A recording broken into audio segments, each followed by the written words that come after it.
Yo les amis, c'est Kazin, j'espère que vous allez bien. Est-ce que le bundle serait pas l'item tendance du moment qui va éclipser un petit peu les displays? Allez savoir. Alors, c'est vrai que on a connu le bundle au travers de la série 151. Alors, c'est quoi un bundle? C'est tout simplement une petite boîte remplie de 6 boosters. T'as rien d'autre à l'intérieur. Tu l'auras compris.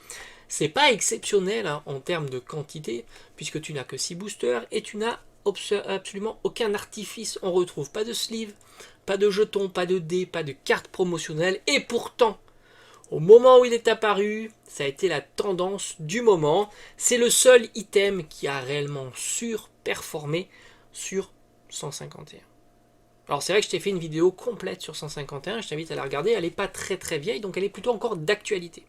Même si tout ça peut changer très rapidement, tu le sais, les Pokémon, les tendances se font, les tendances se défont, tout peut aller très très vite. Là on est sur une série qui a été quand même très compliquée à trouver en Day One, mais heureusement on a eu des items qui sont revenus régulièrement pendant au moins 3 mois. On attend, en tous les cas on est beaucoup à attendre le réassort tant attendu, même si on a vu dans certaines boutiques quelques items 151, mais là on va parler du bundle. Alors c'est vrai qu'il a fait son apparition chez nous dans la série 151 et il s'est imposé, autant le dire, comme l'item phare de la collection en scellé, même si il était au demeurant plutôt intéressant à l'ouverture puisqu'il proposait 6 boosters pour 35 euros. Oui, oui, on pouvait le trouver à 35 euros, de temps en temps à 40, c'était pas le meilleur plan, mais là encore une fois, moi quand je le trouve entre 35 et 40 euros, je me le suis procuré. Et à l'évidence, c'est l'item qui est, on va dire, le moins printé. Enfin, du moins à l'évidence, c'est toujours compliqué de dire à l'évidence, mais en tous les cas, j'ai eu l'impression que les dispos étaient plus faibles même que les ETB, et par conséquent, on a un engouement encore plus fort parce que souvent, c'est la disponibilité et du coup la rareté qui fait l'item. Bien que certains items sont partis plutôt vite, comme le TB, et pourtant les ETB maintenant, tu peux les retrouver sur le net aux alentours de 90 euros. Ouais, c'est quand même pas mal 90 euros, mais c'est à moins de x2.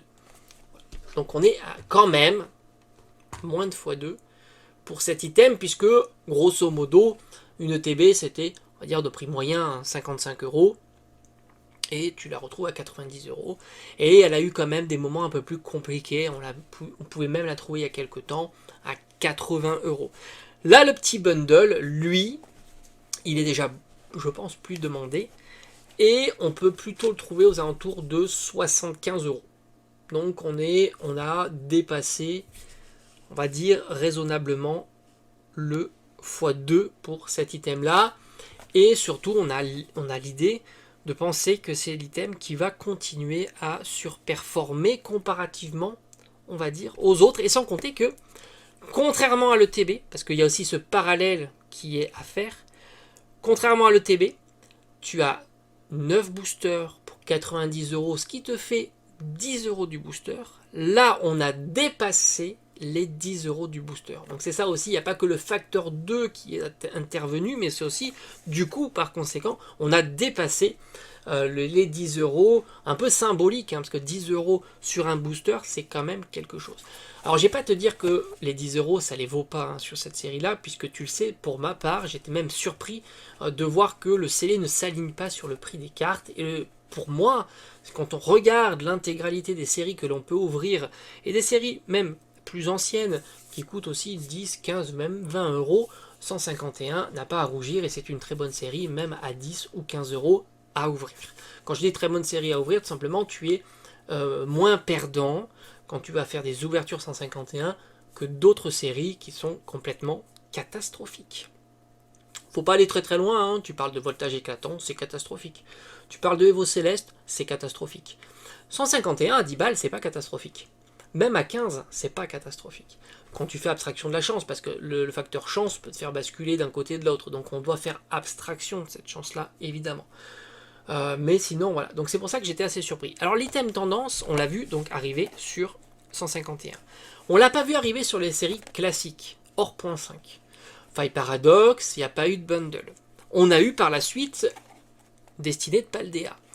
Moi là, comme ça, je me suis dit ça va être un petit peu comme 151. Je dis comme, un petit peu, pas complètement. Pourquoi pas complètement? Parce que la série a été beaucoup moins recherchée que 151. On savait un petit peu d'avance puisque les formats de cartes, le nombre de SAR, le AR a un petit peu tué le game sur cette série-là. Mais on pouvait imaginer que les gens allaient quand même se positionner, ne serait-ce pour la collection scellée, sur cet item-là. Et au final, même si je ne doute pas que dans les jours à venir, il va disparaître des rayons, ça c'est clair, mais au final, il n'a pas été pris d'assaut. Normalement, dans un contexte comme 151, il n'aurait pas passé la matinée. Non. Et moi, je suis allé en début d'après-midi et j'en ai vu plutôt pas mal. Et attention, sans limitation. 151 limité, Paldea, pas de limitation. Les boutiques se sont un petit peu accommodées du fait que Destiny de Paldea est beaucoup moins demandé que 151. Et par conséquent, son prix ne s'est pas envolé. C'est logique, on le trouve à l'heure actuelle aux alentours d'une cinquantaine d'euros, ce qui est déjà un petit peu trop cher, je l'accorde, puisque 151 était un petit peu comme ça, il était passé à 50, soit 50-55 euros, il n'y a pas très longtemps après sa sortie. Donc au final, pour l'instant, Paldea, on pourrait le dire, c'est à peu près comme 151 à ses débuts. Oui, mais à mon avis, ça va rester à ses débuts. Maintenant, on ne peut pas savoir l'avenir, comment va évoluer 151. Mais ce qu'on va parler surtout, c'est l'avenir, lui, du bundle. Parce que normalement, sur la série donc 5, je crois que c'est force temporelle ou quelque chose comme ça. Attends, je vais essayer de me rencarder quand même pour trouver assez rapidement pour que ça soit pas trop lassant pour toi. Parce que sinon, ça va te saouler, évidemment, tu l'auras compris. Le nom de la série qui, au final, voilà, force temporelle, j'étais bon. Normalement, on devrait arriver les bundles sur force temporelle. Alors force temporelle, c'est même mieux, il va arriver quoi?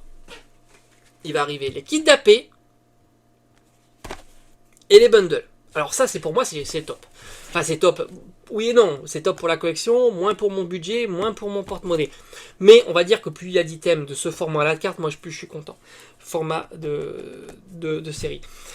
Donc au final, tu vas te retrouver avec la concurrence, tu as le kit d'AP, mais lui on le sait, c'est pas l'item hyper recherché, hyper tendance. Moi je l'aime beaucoup, mais on peut constater que c'est pas l'item collectionné à outrance. L'item collectionné sur des séries hors .5, et là ça va être la nouveauté, on aura le bundle. Mais d'habitude c'est le TB et la display. Est-ce qu'il y aura fight entre les trois?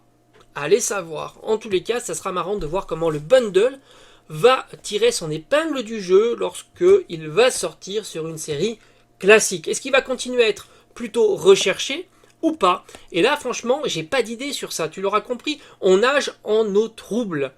Est-ce qu'il sera recherché? Est-ce qu'il par conséquent, il sera demandé dans le marché secondaire? Ou alors tout le monde s'en foutra sur une série hors .5 et du coup les gens iront toujours sur les items plus classiques type display et ETB, sans compter qu'en ce moment les items même plus classiques sont faciles à trouver. Fight Paradox ici présent, on est à un bon exemple. On trouve encore du Tela Display sans trop de difficulté, des ETB encore une fois, j'en ai vu à Cultura, et à mon avis ça va continuer comme ça. Donc c'est assez intéressant de voir comment, justement, cette fois-ci, ça va évoluer, le bundle. Alors j'espère que c'est pas une mauvaise annonce, qu'on aura bien le bundle qui va sortir pour la série hors .5, pour Force Temporelle. Je croise les doigts, on sera fixé dans pas très longtemps, puisque Force Temporelle devrait sortir là, d'ici quoi? D'ici la fin du mois prochain, quelque chose comme ça. Donc c'est dans pas très longtemps. Alors je vais essayer de vérifier cette information aussi pour éviter de te dire des conneries. Parce que ça serait quand même sympa. Oui c'est ça, fin mars, on aura Force Temporelle.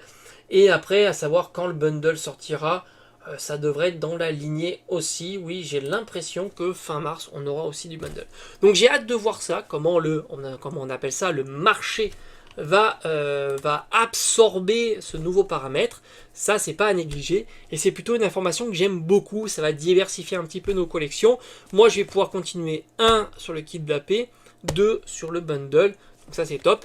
Là, pour l'instant, on voit Paldea qui, au final, il est à peu près au même niveau que 151 à ses débuts, une cinquantaine d'euros. Est-ce qu'il va rester à ces cinquantaines d'euros? Est-ce qu'il va se casser la figure? Ou est-ce qu'il va progresser? Est-ce que le simple fait qu'il s'appelle bundle va dynamiser cet item ou pas? Eh bien on va le savoir dans pas très longtemps. Merci d'avoir regardé cette vidéo, et on se dit comme d'habitude à bientôt, et je t'en ferai évidemment des, des news s'il y a des choses à dire.